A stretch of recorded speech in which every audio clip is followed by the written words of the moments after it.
want to talk about the secret of a successful, grace-filled, fruitful relationship. As a continuation of the sub-series from Philippians chapter 1, verse 1. I'll begin with a story. In this story, the poor man is a victim. But you can tell the story in a way that the poor man is a victim, or the rich man is a victim, or the poor and the rich man are victims of each other. And here's the story. Once upon a time, a rich, well-educated minister of the gospel took under his arms a poor, less educated minister of the gospel. They went together preaching and planting churches. Then one day, the rich man's friends came and visited. And the rich man lavished a lot of praises on his poor friend. And then his poor friend went to the kitchen to get some food to welcome the guests. And then he had forgotten to count the number of the guests. As he wanted to step forward and outward to come and count the number of the guests, he saw his rich friends whispering something to his friends. So he stopped in respect. But he overheard his rich friend saying, "The praises I lavished on this poor man are euphemistic." You see, he still has a long way to become civilized.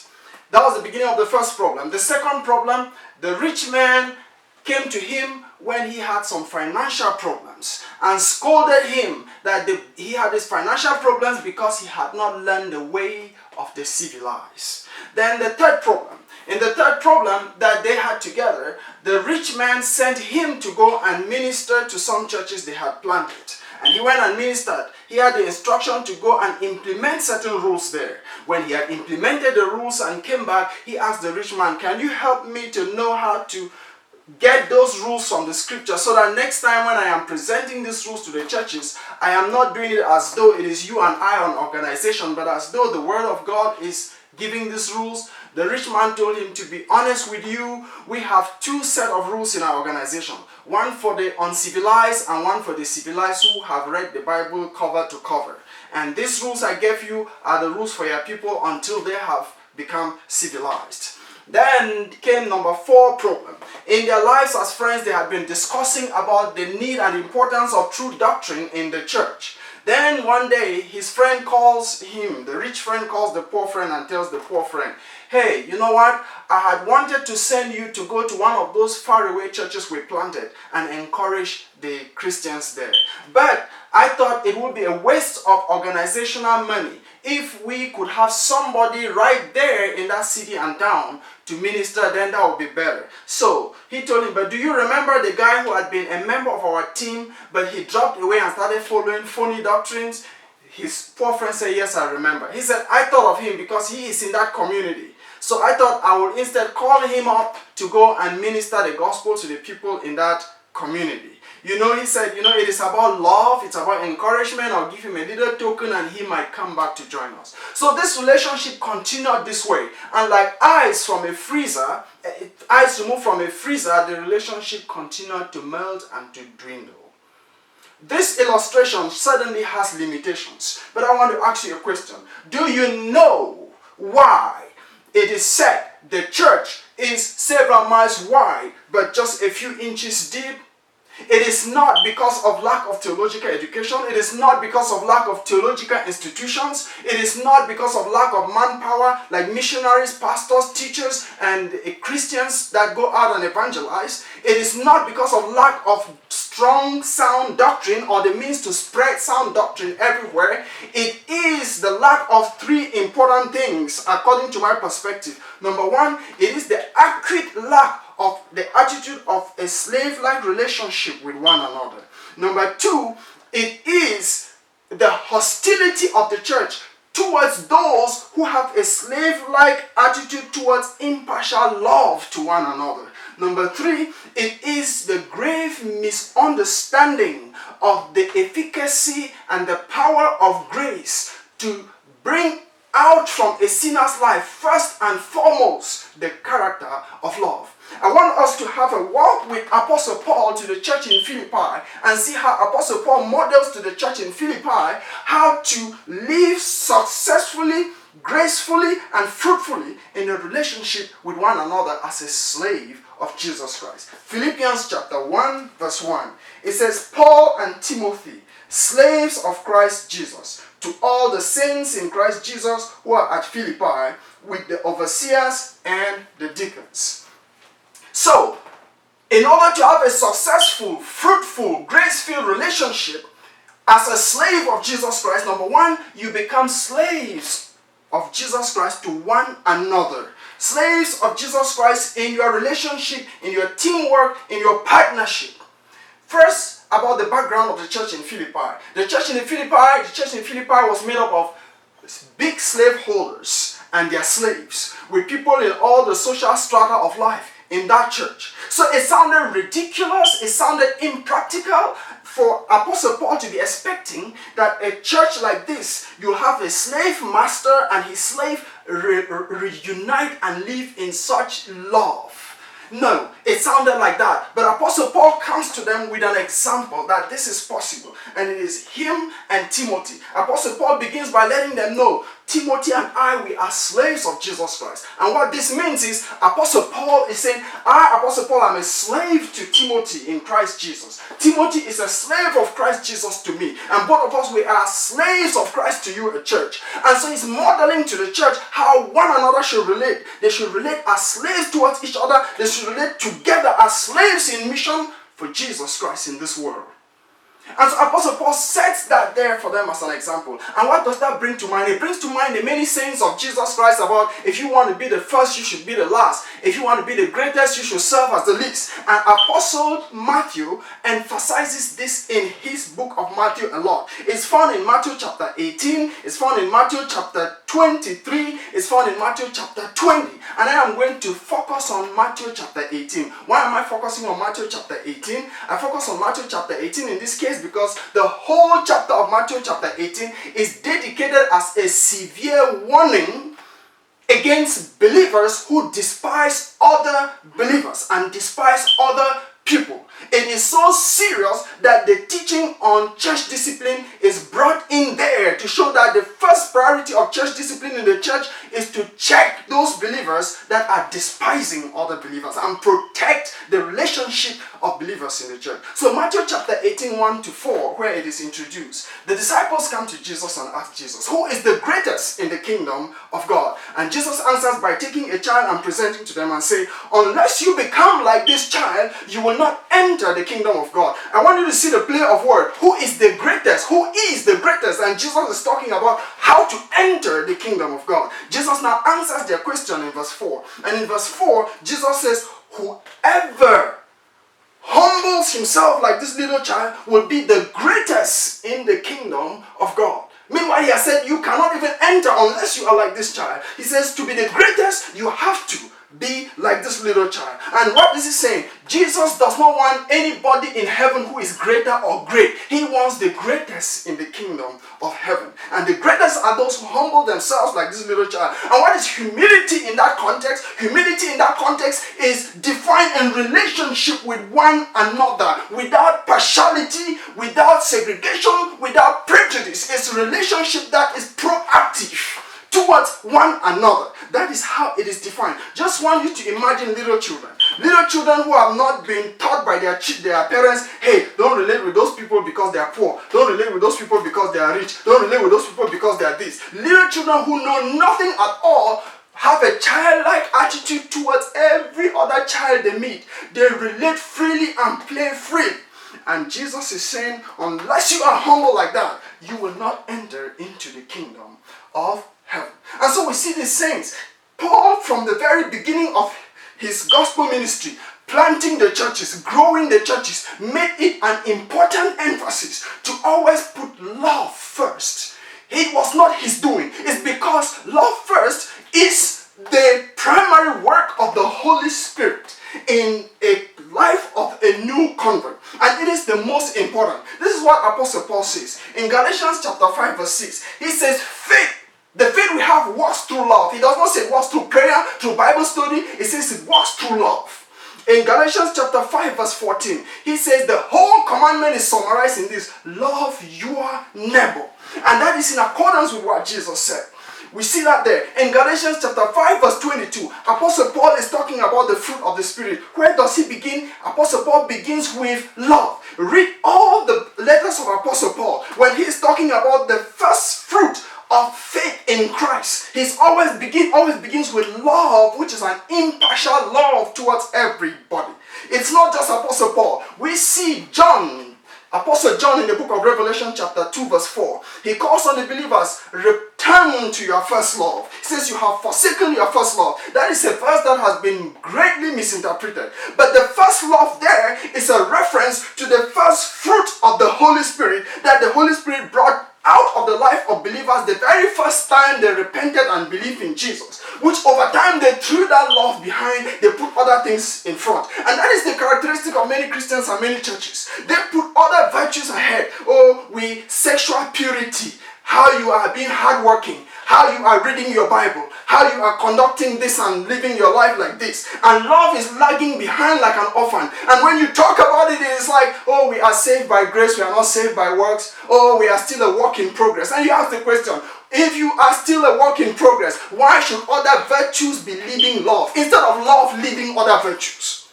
And we see that Jesus Christ judges us right now on earth according to our love. When Jesus Christ came to Israel, he judged the Pharisees that way. Jesus Christ judged the Pharisees who had put all the virtues ahead of love as being unworthy of the Lord, and he took a good Samaritan and showed to them that a good Samaritan was better than them. And so God has shown that in the final judgment, he will judge us according to our love. And so you think about it. If love is this important, if love is the way that God will make himself known, which is impartial love, will the Holy Spirit come to us when we believe in Jesus and walk love less and walk other virtues more? It will not be. The righteousness that comes of God is a righteousness that puts love at the forefront. And this love is impartial love towards all. That is what happens. And so Apostle Paul is modeling this to them. And so we continue. As a slave of Jesus Christ in relationship, you magnify your service and not your titles and accomplishments. We see this in the way Apostle Paul introduces himself throughout all his letters. In his introductions, he doesn't magnify his office as apostle. In a few places, when you see Apostle Paul mention his office there as apostle, this is what is happening. There is something going on in that church. False doctrine is threatening that church, or the church needs instruction on how to organize themselves. And these two things, doctrine and how to organize themselves, were things that only the apostles had exclusive right to teach and instruct and establish in the church. And so Apostle Paul will mention that there, so the church, you have to make a choice. Either you're getting from Apostle Paul and the other 12 apostles, or you're getting from a false apostle completely. Apart from that, Apostle Paul will simply call himself an apostle or a prisoner of Christ or a slave of Christ. He magnified his service, because by magnifying the service will magnify God, and God will be glorified by the listeners and by his audience and by his people. And we see we can bring that now and put a spotlight on the relationship between Apostle Paul and Timothy. And we see what happens there. And we see that by comparing Apostle Paul and Timothy. Apostle Paul and Timothy. Timothy is an illegitimate child. To Gentiles, he's an illegitimate child. To Jews, who is Apostle Paul? Apostle Paul is a Hebrew of Hebrew. He is of the tribe of Benjamin. Timothy was circumcised plus or minus 20 years old by Apostle Paul. Paul himself was circumcised on the 8th day of the people of Israel. When it comes to general religion and level in religion and religious practice, Apostle Paul is a Pharisee or Pharisee. Timothy is simply like a young Sunday school teacher. When it comes to level of education and reputation and renown, Apostle Paul is like the best ever graduate, PhD graduate from the most renowned Ivy League university in our world. It may be like a best ever graduate from PhD graduate from Harvard University. No one has beaten his record. How do we know this? Because Apostle Paul was the best ever student of the best ever theologian of Judaism, a man called Gamaliel. And who is Timothy? No, Timothy is just a homeschool guy. He is like someone who has a high school diploma from homeschooling. So we see this great disparity between Apostle Paul and Timothy. But Apostle Paul comes to the church and says, Timothy and I are slaves of Christ Jesus. So he wants the church to recognize how equal they are. The respect they give him is the same respect they should give who? They should give Timothy. Apostle Paul does not wait that I will lead Timothy to graduate from my training. Timothy will accomplish some things to qualify. No, right at the beginning, the relationship is that of magnifying service, not magnifying position and title. And so by doing so, he uplifts Timothy. And that's an example he's setting before the church. We also see, as a slave of Christ Jesus, you have to uphold the gospel demands, the gospel requirements and implications as the foundation, the wall, and the roof of your relationship with one another. Again, we put a spotlight on Apostle Paul and Timothy.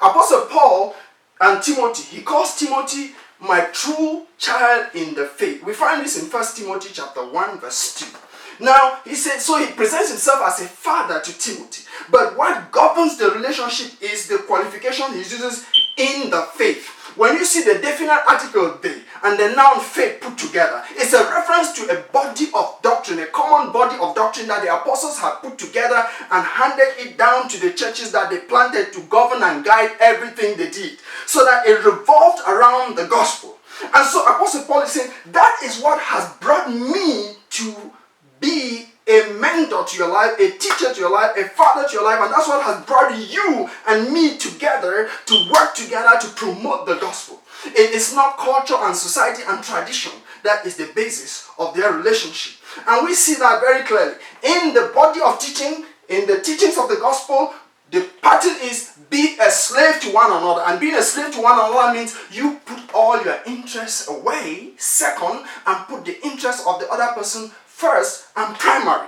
Apostle Paul does that as a father who provides, who protects, who defends. In Acts chapter 20 verse 33 to 35, Apostle Paul is a businessman. But why does he do business? He does business and he gets his profit. He takes care of his basic needs and the needs of his team members. So he's taking care of Timothy. We see Apostle Paul fighting for the well-being of his delegates.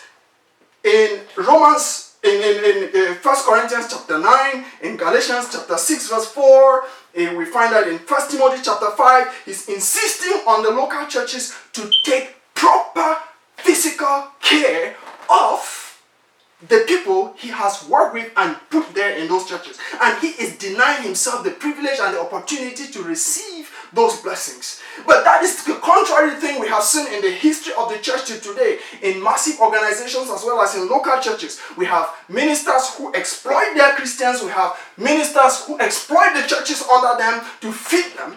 And we do not have people demonstrating the example of we will rather suffer and you under us will rather be well and better.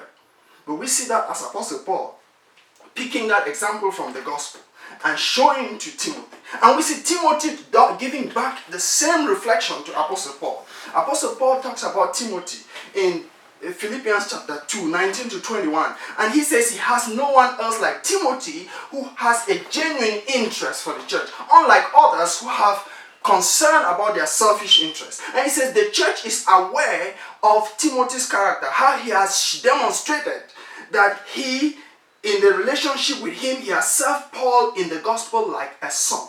And that speaks a lot. It means Timothy had accepted to volunteer his life to be of such blessing to Paul. Such blessing to Paul that it would be like he was a true son of Apostle Paul, obeying and following the instructions. When Apostle Paul says, this is the way you handle the church this way, Timothy obeys. Do me this favor, Timothy obeys. So they had this relationship where if it is going to profit the gospel, they will be slaves to one another to make sure that the gospel goes forward and is spread. And that is why today God is calling on you to examine your life. If you say you have believed in the Lord Jesus Christ, you may need to come back and kneel before the cross and ask for the radical work of God to give you that love which is impartial. If you have not believed in the Lord Jesus Christ, how would you help yourself unless you come to Jesus? Your heart needs to be changed. You need to have a love that is impartial towards all. Come to the Lord Jesus genuinely today and be blessed. In the name of our Lord Jesus Christ. Amen.